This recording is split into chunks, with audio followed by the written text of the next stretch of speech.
जहां मुसल्ले पे बैठा हुआ, टूटी चटाई पे बैठा हुआ कोई एक शख्स अपनी आंखों से न जाने कितनी बुरी चीजों के रास्ते बदल दिया करता है। तो मेरा मन कर रहा है कि मैं यहां से बतौर दुआया एक बहुत छोटी सी नज्म के 2 बंद सुना करके फिर आपसे विदा लूं।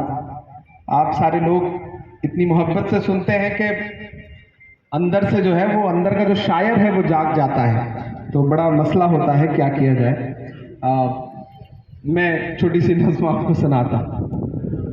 मेरा मस्कन मेरी जन्नत को सलामत रखना।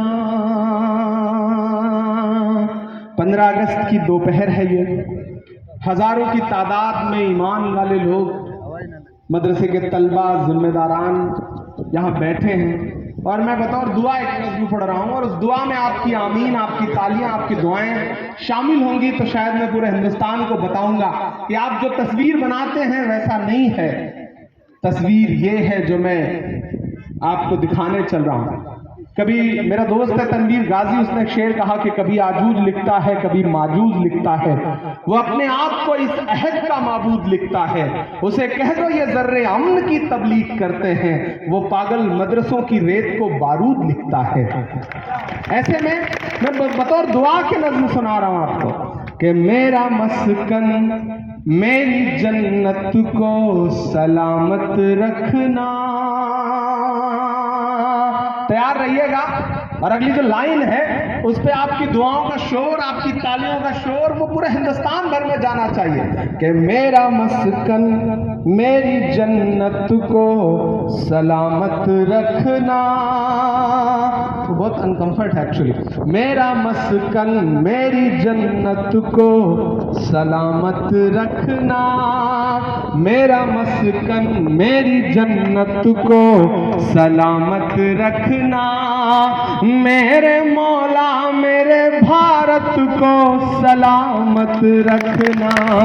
मेरा मस्कन मेरी जन्नत को सलामत रखना, मेरे मौला मेरे भारत को सलामत रखना।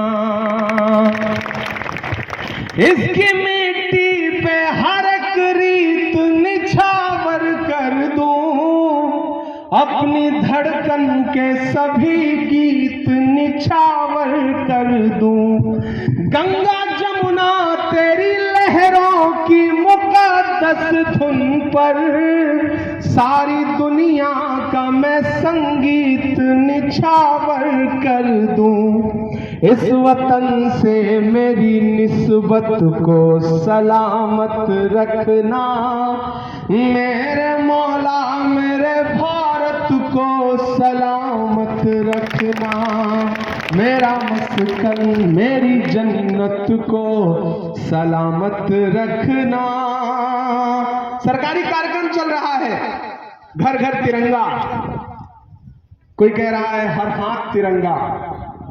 मुझसे किसी ने एक दिन सोशल मीडिया के इनबॉक्स में मैसेज भेजा और ये मैसेज तब आता है जब हिंदुस्तान और पाकिस्तान का क्रिकेट मैच होता है, तब खास तौर से आता है कि तुम्हारा तो नाम भी इमरान है,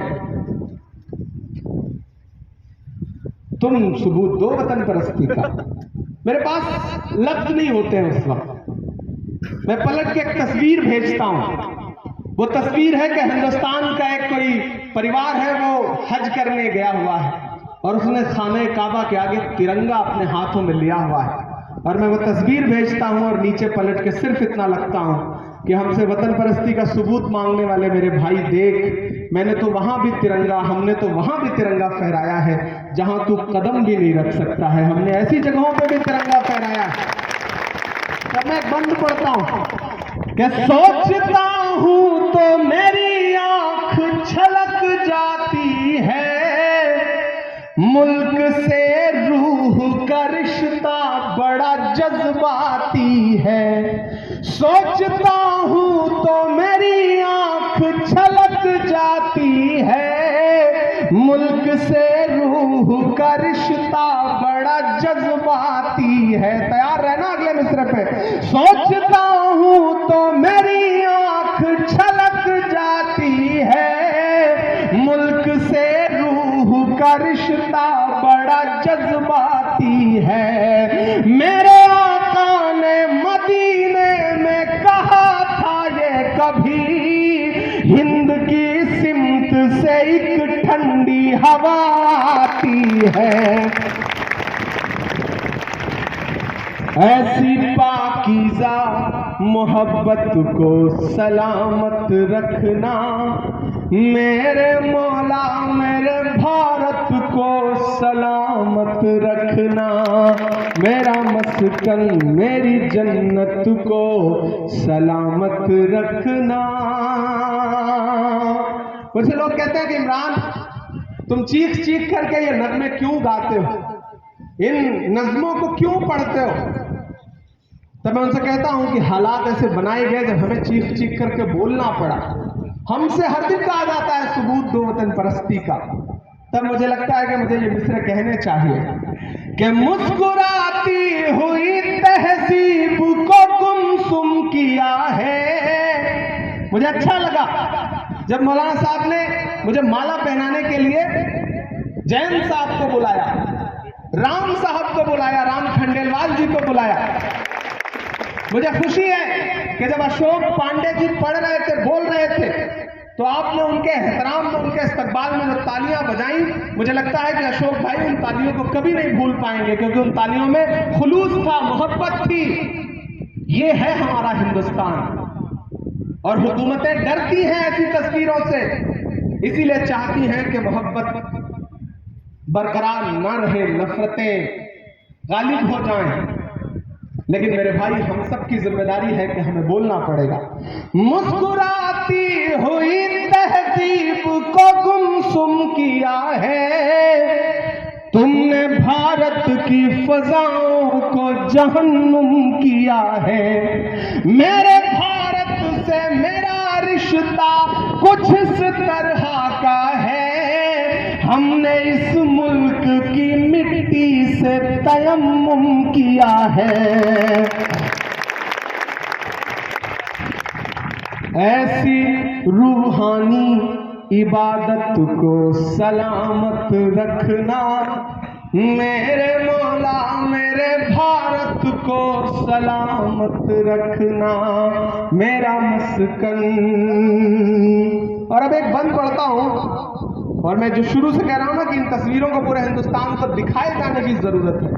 हम दिखाएंगे और हम ऐलान में कहेंगे कि तूने नफरत का जो बाजार सजाया हुआ है, तू ये कहता है मुसलमान पराया हुआ है। तैयार रहना, अगले जो दो मिसरे आएंगे। तूने नफरत का जो बाजार सजाया हुआ है, तू ये कहता है मुसलमान पराया हुआ है। आजा दिल चीर के दिखलाऊं वतन का नक्शा, मेरा भारत मेरी सांसों में समाया हुआ है। ऐसी रूहानी मोहब्बत को सलामत रखना, मेरे मौला मेरे भारत को सलामत रखना। आखिर में जाते जाते बस इतना कह रहा हूं कि ये जो नफरत वाली ताकतें हैं वो हमेशा थी, हैं, रहेंगी, लेकिन ये भी एक सच है कि नफरत कभी भी मोहब्बत से जीत नहीं सकती। एक दिन आखिरकार नफरत को हारना ही पड़ता है। हमें कोशिशें जारी रखनी है। बस हमारी कमी यह थी कि हमने सोच लिया कि हमारे बुजुर्गों ने मुल्क आजाद करा लिया और हमारी जिम्मेदारियां पूरी हो गई। नहीं, आपकी जिम्मेदारियां पूरी नहीं हुई हैं। आपकी जिम्मेदारियां मुसलसल जारी हैं। आपकी कोशिशें कमजोर नहीं पड़नी चाहिए। आपको हर 15 अगस्त 26 जनवरी ही नहीं बल्कि हर खूबसूरत मौके पर अपने हाथों में तिरंगा लेकर के पूरे हिंदुस्तान को बताना चाहिए। अब तो सोशल मीडिया एक बहुत बड़ा प्लेटफॉर्म है। मीडिया आपको नहीं दिखाएगा, मीडिया बायस्ड रहेगा। मैंने सुना है यहाँ कई सारे अच्छे पत्रकार हैं जो मील खेड़ला मदरसे की तमाम खबरें प्रायोरिटी में छापते हैं। मैं उनको सलाम कर रहा हूँ। मैं दिल्ली में बैठे हुए लोगों की बात कर रहा हूँ, वो बायस्ड होंगे, लेकिन फेसबुक, ट्विटर, इंस्टाग्राम, यूट्यूब इतना शानदार जरिया है अपनी बातों को दिखाने का।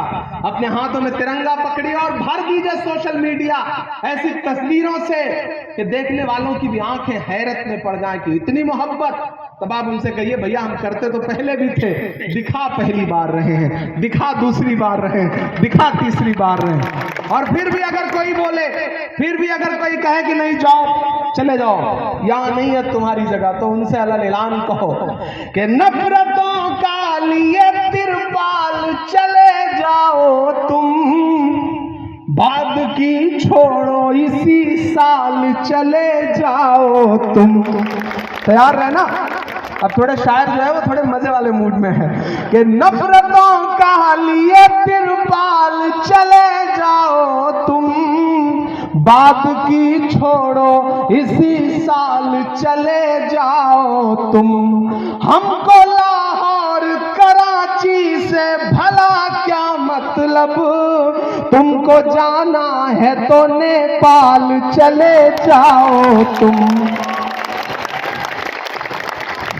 मेरे पुरखों की विरासत को सलामत रखना, मेरे मौला मेरे भारत को सलामत रखना, मेरा मस्कन मेरी जन्नत को सलामत रखना, मेरे मौला मेरे भारत को सलामत रखना।